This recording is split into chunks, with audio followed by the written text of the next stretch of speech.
오늘 우리가 읽은 성경 말씀은 부활하신 예수님께서 제자들에게 주신 지상 명령입니다.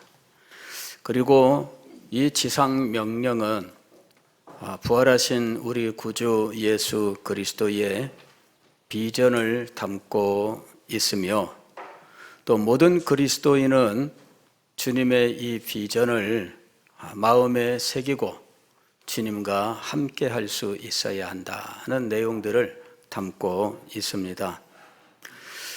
주님께서는 이 위대한 비전을 제시하실 때 당신이 하늘과 땅의 모든 권세를 가진 권세자가 되었다라는 사실을 먼저 선포하고 있습니다.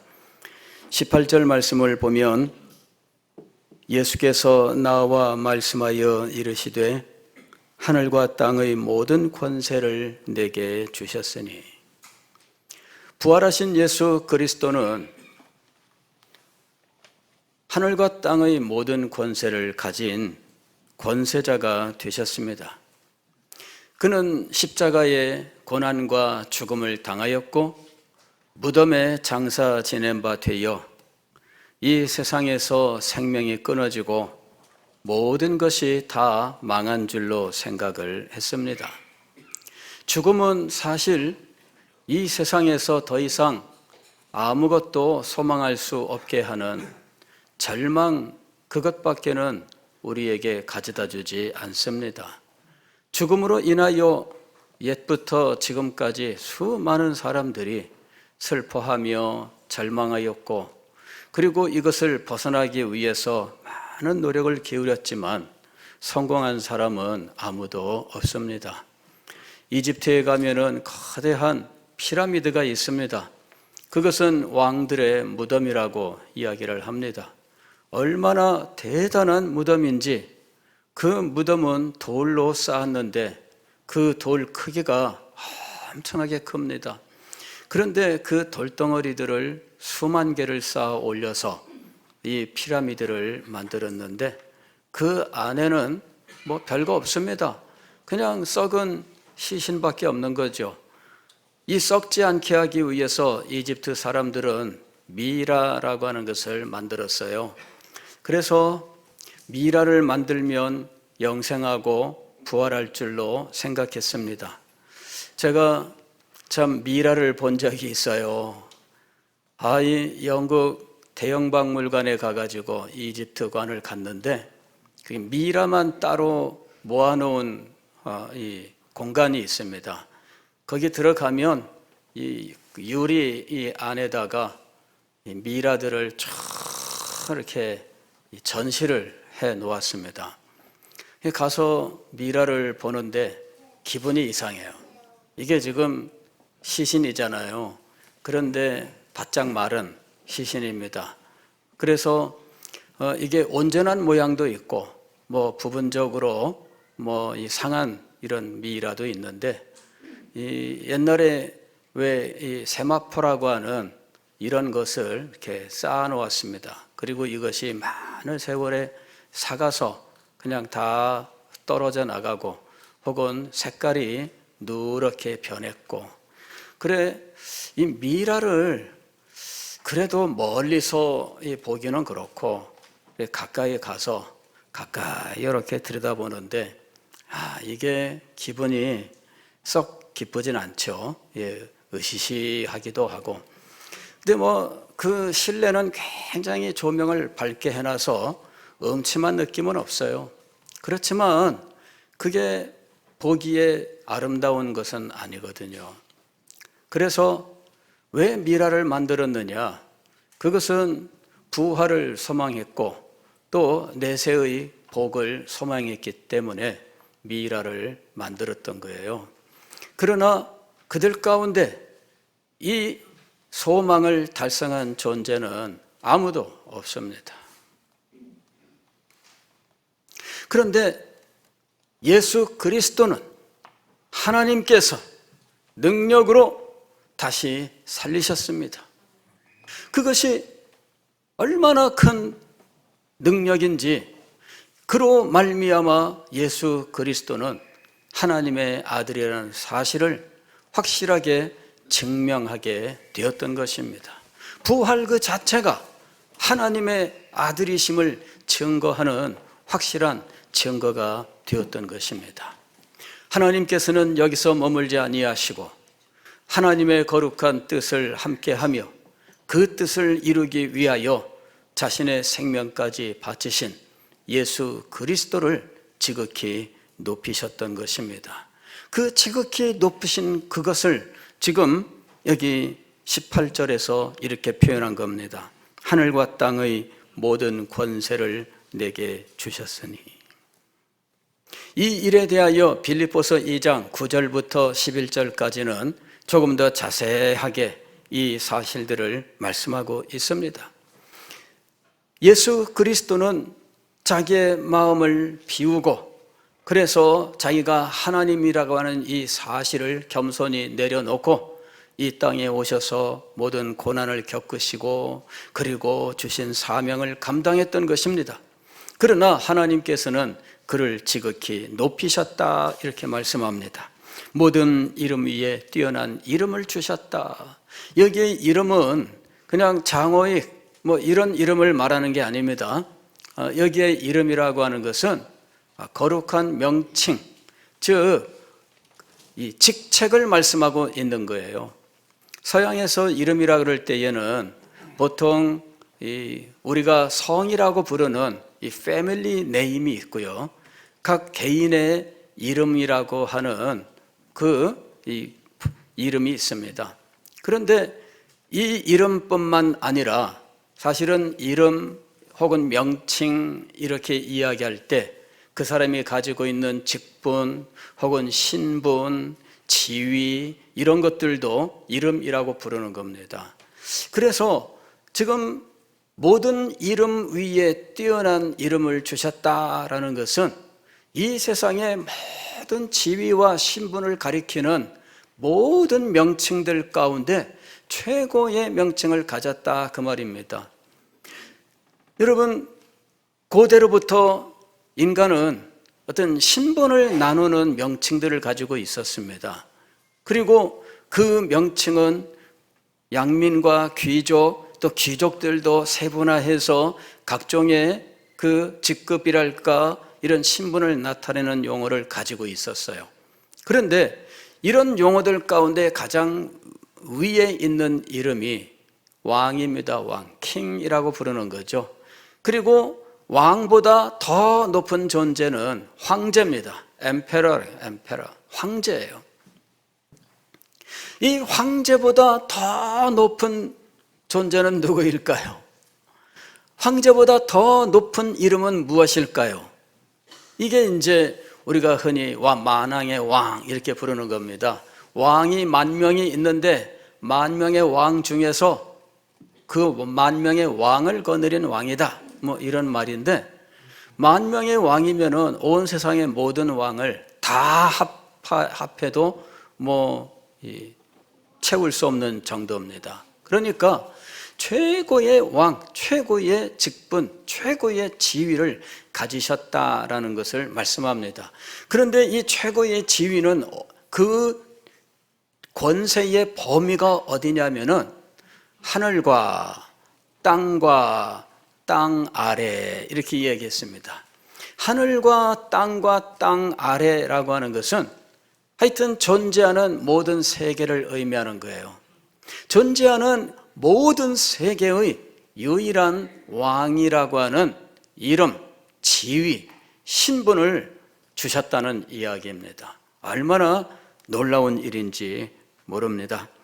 그 다음에 이 이름이 실질적인 능력과 권세를 가진 것은 모든 존재들이 그 이름 앞에 무릎을 꿇게 하셨다는 사실에서 알 수가 있습니다. 이거는 실제적인 것이에요. 하늘에 있는 모든 천군과 천사들이 그 앞에 무릎을 꿇고 지상에 있는 모든 존재들이 그 앞에 무릎을 꿇고 땅 아래에 있는 모든 존재들도 그 앞에 무릎을 꿇어야 하는 실제적인 권세자라고 하는 것입니다. 그 다음에 이 모든 존재들이 예수 그리스도를 주님으로 시인하게 하셨다, 이렇게 이야기합니다. 주님이라고 하는 것은, 이것은 언약관계를 의미하는 용어입니다. 언약관계에서 소위 말하면 봉신계약 혹은 봉신언약을 맺게 되는데, 이 언약에서 이 주인이 되는, 왕이 되는 혹은 영주가 되는 위치에 있는 존재를 주님이라고 부르는 거예요.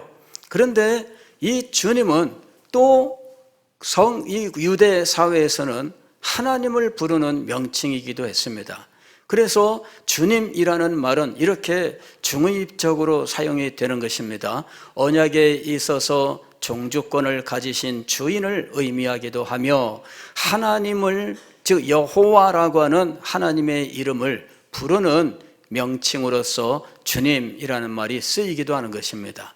그리고 이 주님이란 명칭은 로마 사회에서는 황제를 또 주님이라고 부르고 있었기 때문에 황제 숭배 시대에는 예수 그리스도를 주님이라 부르는 이것이 핍박의 원인이 되기도 했던 것입니다. 그러나 여러분, 황제가 어디 예수 그리스도의 권세에 비길 수 있겠습니까? 황제조차도 예수 그리스도 앞에 무릎을 꿇어야 하는 것입니다. 이 얼마나 영광스러운 이름이요 신분인지 모릅니다. 예수 그리스도를 이렇게 높이고 찬양하며 경배함으로 이제는 하나님께 영광이 돌아가게 하셨다 하는 것입니다.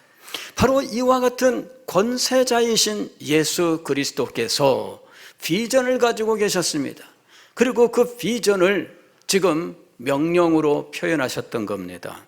주님의 비전은 한마디로 교회의 영광과 하나님 나라의 완성이라고 할 수 있습니다. 교회의 영광과 하나님 나라의 완성, 이것이 권세자이신 예수 그리스도, 부활하사 하늘과 땅 아래에 있는 모든 이름 위에 가장 탁월한 이름을 가지신 분, 그리고 하늘과 땅 아래에 있는 모든 존재들이 무릎을 꿇어 경배해야 되는 경배자이며, 또한 이 모든 존재들이 주님이라고 불러야만 하는 영광스러운 분이 가지시는 비전이라고 하는 겁니다. 이 비전은 교회의 영광이었습니다. 이 비전은 하나님 나라의 완성이었습니다. 그리고 지상에 있는 교회가 영광스럽게 되기 위해서는 권세자이신 예수 그리스도의 이 비전을 함께 공유하는 데 있습니다. 교회가 예수 그리스도의 비전을 마음에 두지 않는다면 그가 영광스럽게 될 이유가 없습니다. 성도들이 예수 그리스도의 비전에 마음을 두지 않는다면 그는 그리스도인으로서 영광스러운 존재가 될 수가 없는 것입니다. 오늘 우리는 여기 권세자로서 예수 그리스도의 명령을 지상명령, 즉 가장 크고 어미로운 명령이라고 이야기합니다. 이 명령에 순종할 때 그냥 율법적 순종이 아니라 주님께서 이 명령을 하실 때 마음속에 가지셨던 그 비전을 함께 공유해야 되는 것입니다. 마음속에 주님의 비전이 없이 그냥 무율법적으로 그냥 권세자가 하라니까 한다, 정말 하기 싫은데 억지로 한다, 이래서 그냥 흉내만 낸다면 그것은 비전을 공유하는 사람의 모습이 아닌 겁니다. 비전을 공유하는 사람은 마음속에 기쁨이 있습니다. 비전을 공유하는 사람은 마음속에 즐거움이 있습니다.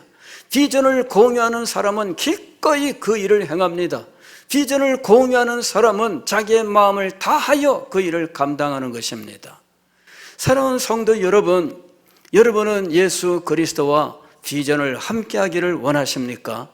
여러분은 예수 그리스도의 비전을 자신의 비전으로 삼고 예수 그리스도를 사랑함으로 그 비전을 사랑하고 예수 그리스도를 기뻐함으로 그 비전을 기뻐하며 순종하시는 자리에 나가기를 원하십니까?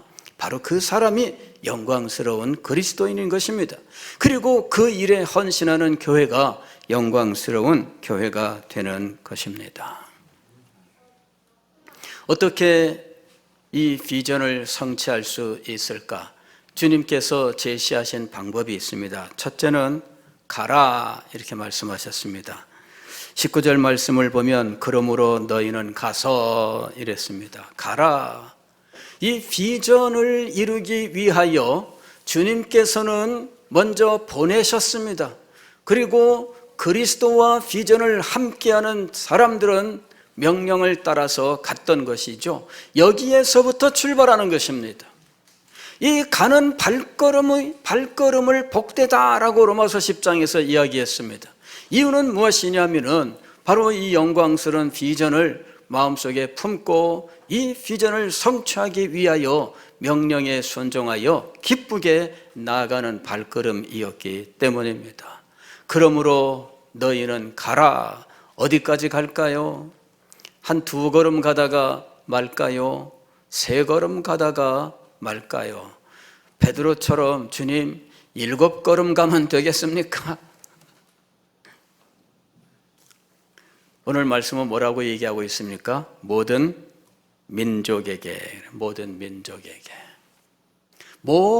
민족에게 가라는 이야기입니다. 이 세상에 이 모든 민족들이 있는 곳을 사도행전 1장 8절에서는 예루살렘과 온 유대와 사마리아와 땅끝이라고 표현을 했습니다. 예루살렘을 가야죠. 이것은 우리를 중심으로 해서 우리의 활동 반경이 점점 넓어지는 것을 의미하는 거예요. 내가 있는 이곳에서 시작을 합니다.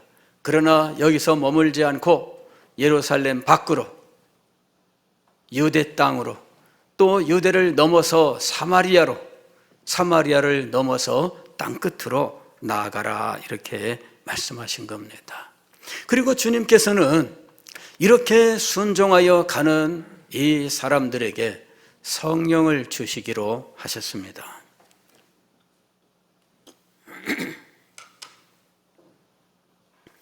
사도행전 1장 4절 말씀을 보면 너희는 예루살렘을 떠나지 말고 아버지의 약속하신 것을 기다리라 하고 말씀하셨습니다.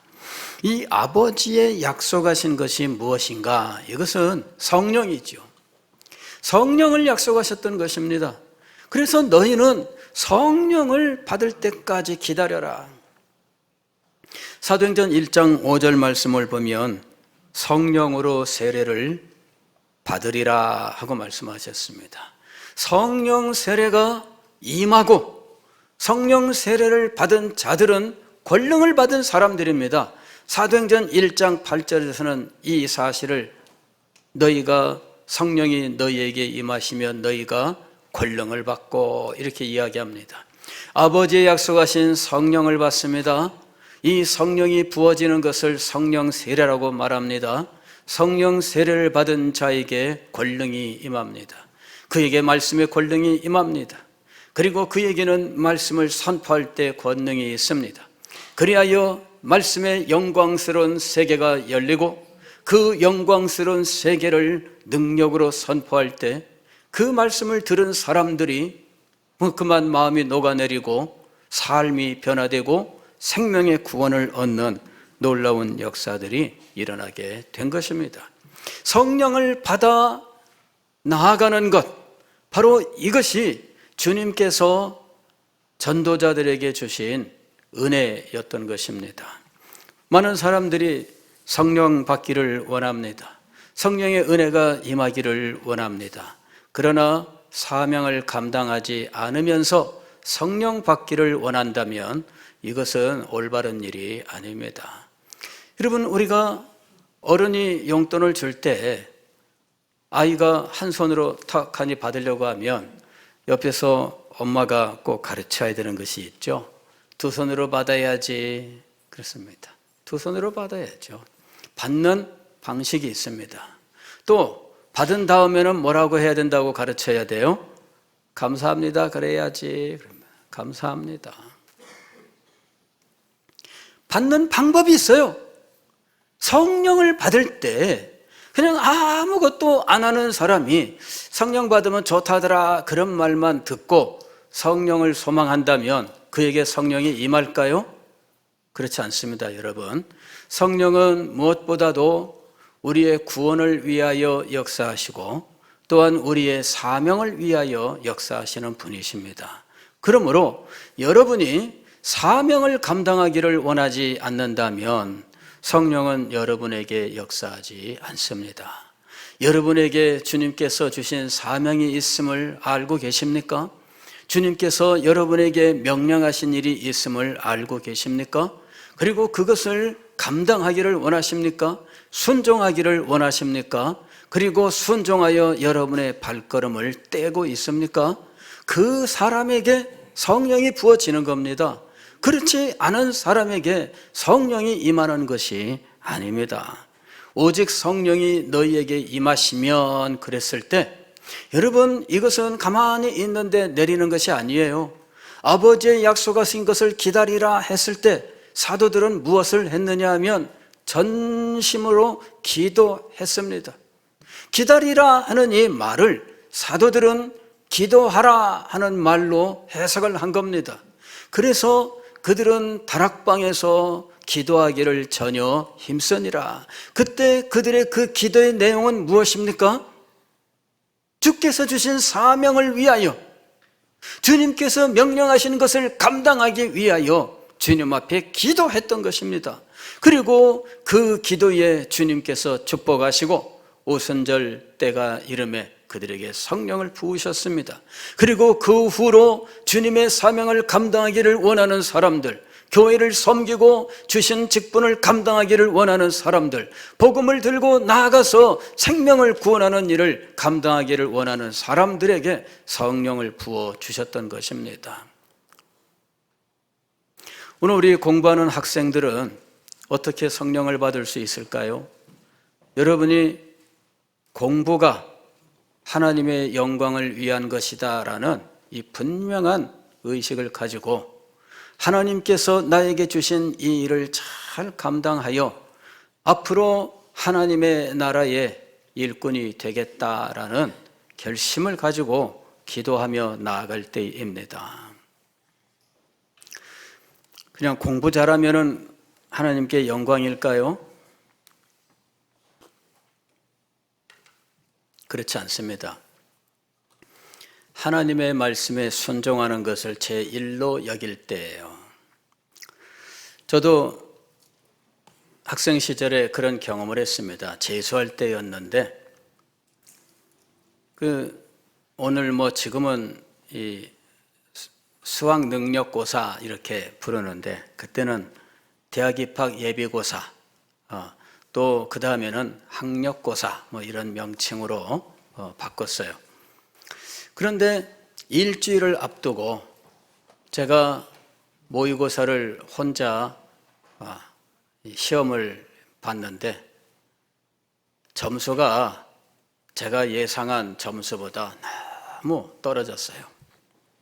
이것 갖고는 안 되겠다. 일주일 남았는데 뭘 할 수가 없어요. 그래서 마음속으로 이번 주일날 교회 가지 말고 공부해야 되겠다. 근데 마음이 편치 않아요. 그 문제를 놓고 주님 앞에 기도를 드렸습니다. 주님, 제가 다음 주 목요일날 시험을 보는데 지금 주일날이 중간에 끼어 있습니다. 지금 급한 상황인데 제가 주일날 하루를 교회를 나가지 않고 공부에 전념을 해야 되겠습니다. 근데 기도하는 가운데에 어떤 마음이 드느냐 하면 네가 하나님의 영광을 위해서 공부한다고 하면서 하나님의 영광을 위한다는 사람이 주일도 지키지 않는, 그러면서 하나님의 영광이 되겠나? 이 생각이 든 거예요. 주일도 지키지 않으면서 하나님의 영광이 되겠나? 그래, 그 하루 공부해서, 그래, 그것이 큰 효과를 발휘해서, 그래, 좋은 대학에 들어간다고 치자. 그러면 그것이 하나님의 영광이 되겠나? 아니다. 결론이 내려집니다. 그래서 제가 다시 기도를 드렸습니다. 하나님, 제가 떨어져도 하나님의 영광을 위하여 떨어지겠습니다.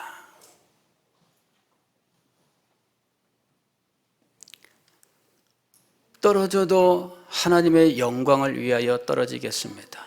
이미 한번 떨어진 경험이 있어요. 지금 재수하는 중입니다. 그러나 주님 앞에 기도를 드렸어요. 이번 주일날 평소와 똑같이 새벽부터 밤까지 제가 주일을 지키겠습니다. 그날 밤에 그때부터 제가 일주일 동안 밤을 꼬박꼬박 새고 시험 보러 가는 당일날까지도 제가 밤을 새고 시험을 보러 갔어요. 그런데 지금도 제가 경험한 간증이 있습니다. 주일날 밤에 주님께서 축복을 하셨어요. 밤에 9시 반쯤 집에 돌아왔는데 그때부터 12시까지 눈을 붙였습니다. 12시 땡 할 때 일어났어요. 그때부터 다음날 아침 8시 반까지 제가 수학 공부를 열심히 했는데 나중에 수학 시험을 봤더니 제가 공부했던 그런 방식, 그런 것들이 그대로 적용되는 놀라운 체험을 한 겁니다. 그래서 제가 재수에 성공할 수 있었던 거예요. 여러분, 그건 뭐 제가 잘나서 한 거 아니라고 봅니다. 저는 뭐 수학 잘 못하던 사람입니다. 그런데 수학을 다 풀었어요.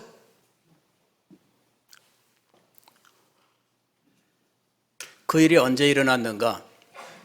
주일을 지내고 밤 12시 땡 하면서부터 기도하고 아침 식사할 때까지 공부했었던 그 마지막 그 순간이 이제까지 공부했던 수학의 모든 것들을 다 총정리하고 그것을 사용할 수 있는 자리까지 누가 인도하셨을까요?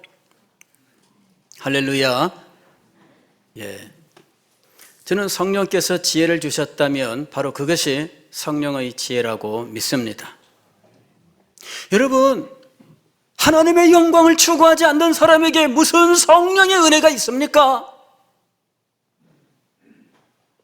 하나님의 영광을 위해서 자신을 드리기를 원치 않는 사람에게 무슨 성령의 지혜가 임하겠습니까?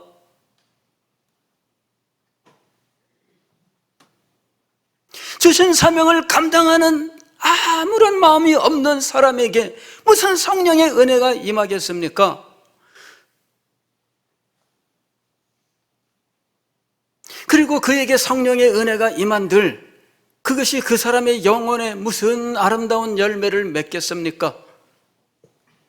그냥 불쏘시개로 쓰이다가 버림받는 막대기와 똑같은 거예요. 그의 영혼의 아름다운 열매를 맺고 그의 생애가 복을 받는 성령의 은혜가 임하기 위해서 그는 사명을 마음속에 품고 헌신자가 되어야 하는 것입니다.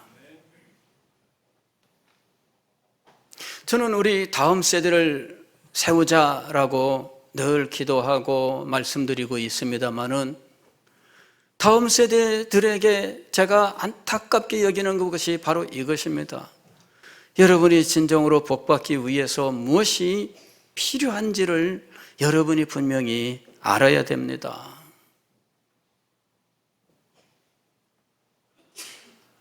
여러분의 인생이 하나님의 인도하심을 받기 위하여 어떻게 해야 될지를 알아야 됩니다. 공부를 위해서라면 주님의 일을 포기할 수 있고 공부를 위해서라면 주일도 포기할 수 있다는 마음을 가진 사람에게 주께서 축복하신 이유가 없잖아요. 놀러 가기 위해서 주일을 포기하는 사람에게 주님께서 은혜를 주실 이유가 없지 않습니까? 여러분들이면 그렇게 하시겠어요? 아니지 않습니까?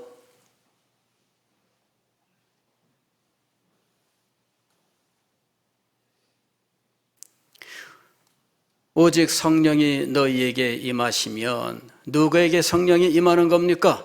기도하는 사람에게 성령이 임하는 겁니다. 오직 성령이 너희에게 임하시면 누구에게 성령이 임하는 겁니까? 하나님의 영광을 위해 살기를 원하는 사람에게 성령이 임하는 것입니다. 오직 성령이 너희에게 임하시면 누구에게 성령이 임하시는 겁니까? 주님 주신 사명을 감당하기를 원하는 사람에게 성령이 임하는 것입니다. 성령이 누구에게 임합니까? 복음을 들고 나아가서 영혼을 구원하기를 원하는 사람에게 성령이 임하는 것 아니겠습니까?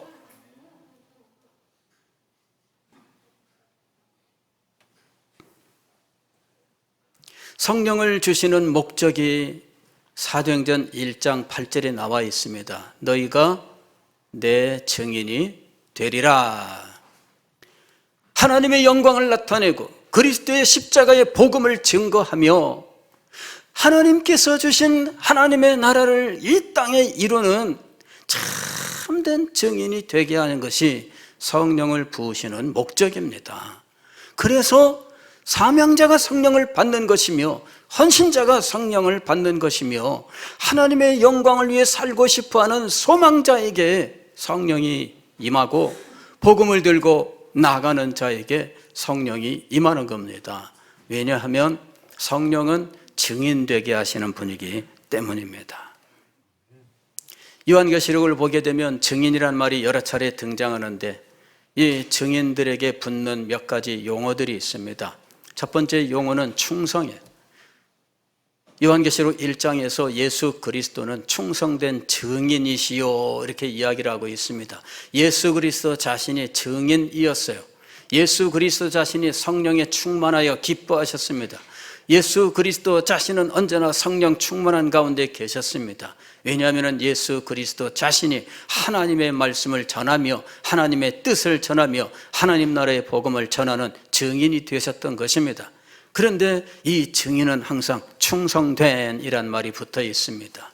요한계시록에서 충성은 무엇과 관련되어 있느냐면 죽음과 관련되어 있습니다. 예수 그리스도는 당신의 죽음으로써 하나님의 뜻을 증거하신 증인이었던 겁니다. 그리고 예수 그리스도를 따라서 충성된 증인들의 대열이 있는데 이것이 교회의 역사입니다. 요한계시록 2장 10절에서 죽도록 충성하라 하셨던 이유는 이것이 바로 충성된 증인의 조건이었기 때문입니다.